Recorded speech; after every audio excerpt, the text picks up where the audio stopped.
संस्कृति में अधिकारियों की और सोच में भी बदलाव आया आदरणीय योगी जी के नेतृत्व में।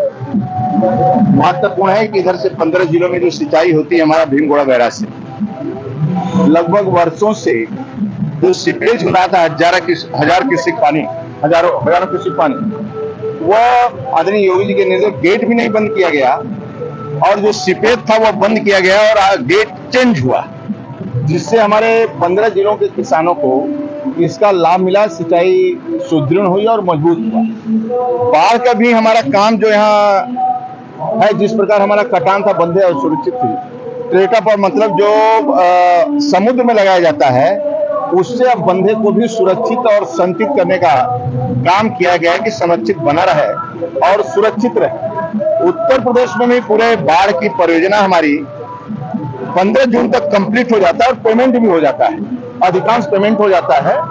और इस कारण पूरे राज्य के अंदर बाढ़ होने के बाद भी, क्योंकि उत्तराखंड में बारिश होता है, मध्य प्रदेश में बारिश होता है, नेपाल में बारिश होता है और मध्य प्रदेश, राजस्थान, हिमाचल में बारिश होता है, तो उत्तर प्रदेश में बाढ़ की स्थिति उत्पन्न होती है। तो आज हमारी स्थिति, और आज सावन के महीने में उत्तर प्रदेश सिंचाई एवं जल संस्थान विभाग मायापुर निरीक्षण भवन में भोलेनाथ का अद्भुत मूर्ति का अनावरण, यह शुभ संकेत है। और सावन में एक दिव्य कार्यक्रम, अब स्तुति भी होगा यहाँ पर और कार्यक्रम, तो मेन फोकस रहता है सिंचाई विभाग का अपना निरीक्षण भवन, नहरों का सुदृढ़ीकरण, हमारे साइफन है, हमारे रेगुलेटर है, हमारे एक्वाडक्ट है, ये सभी सुरक्षित बने रहे और किसानों के खेत तक पानी पहुंचे, खेत तक पानी पहुंचे। आजादी के बाद गांव गरीब किसान दुखी था, युवाओं को कोई पुरसा हल नहीं था, भारत माता जय वंदे मातरम बोलने पर अपमान होता था, स्वयं इसका लोग विरोध करते थे। देश के अंदर आतंकवाद, नक्सलवादियों का बोलबाला था। आज तिरंगा झंडा भी श्रीनगर के चौक पर फहरता है। आम जन भूख से सो नहीं सकता है, राशन मिलता है 81 करोड़, नल का कनेक्शन है, आवास है, शौचालय है, किसान सम्मान निधि है और सभी लोगों को फ्री व्यवस्था है।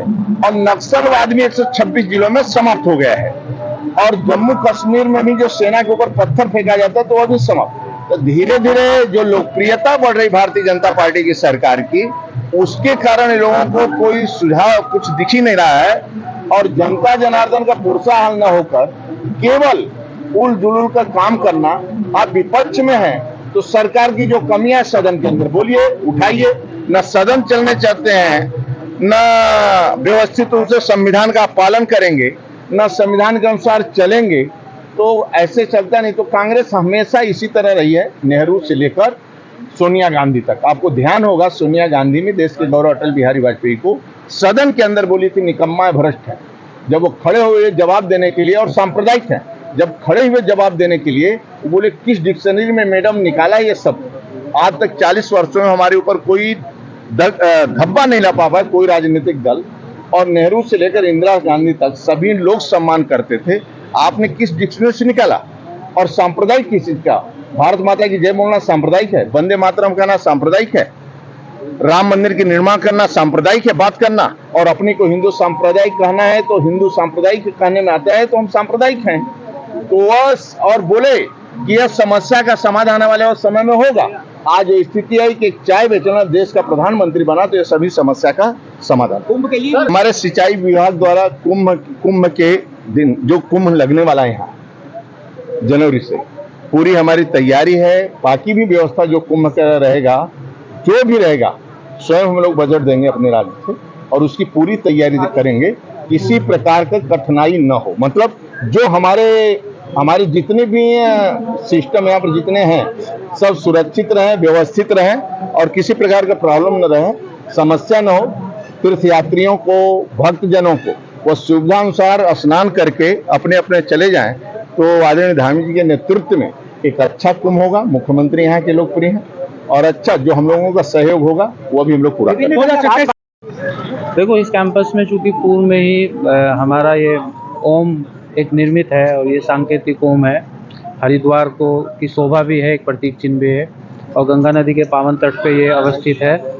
इसी के साथ हमारा निरीक्षण भवन यहाँ मायापुर निरीक्षण भवन है विभागीय कार्यों के लिए, उसी कैंपस को जो पुनरुद्धार हमने किया है उसमें हमने ये चीज़ रखी कि ओम चूँकि विद्यमान है पहले से ही, और हम लोग जो जल का काम कर रहे हैं, चाहे वो हर की पौड़ी को जल आपूर्ति देने का कार्य हो या पश्चिम उत्तर प्रदेश के 15 जनपदों को सिंचाई हेतु जल उपलब्ध कराने का कार्य हो, दिल्ली एनसीआर को पेयजल देने का कार्य हो, और उसके साथ साथ जो हमारे स्ट्रक्चर्स हैं, जो हमारी नहरी संरचनाएं हैं, हमारे गेस्ट हाउस हैं, साथ में चूँकि ये धार्मिक नगरी है और अभी जो है निकट भविष्य में अर्धकुंभ भी आ रहा है, तो हमने उस जो हमारा पुनर्स्थापना का कार्यक्रम है उसी में इस भगवान शंकर की मूर्ति का अनावरण भी किया है, जिसमें कि जल रिसाइकिल होगा और एरेशन टेक्नोलॉजी से जल की शुद्धिकरण भी होगी, और ये एक प्रतीक के रूप में हम लोगों को प्रेरित करेगा कि हम जल का काम और दक्षता के साथ और मजबूती के साथ करें। इसकी हाइट ये एफआरपी की बनी हुई है, और आपने देखा क्योंकि ये मतलब एक मूर्ति नहीं है, ये एक स्ट्रक्चर है, ये हाइड्रोलिक स्ट्रक्चर है और ये प्रतीक चिन्ह है विभाग का। पानी रिसाइकिल हो रहा है और लागत तो इसकी हमारे जो पुनर्स्थापना के अन्य कार्य है उसमें ही समाहित है, तो अलग से कोई ऐसी लागत नहीं है इसकी।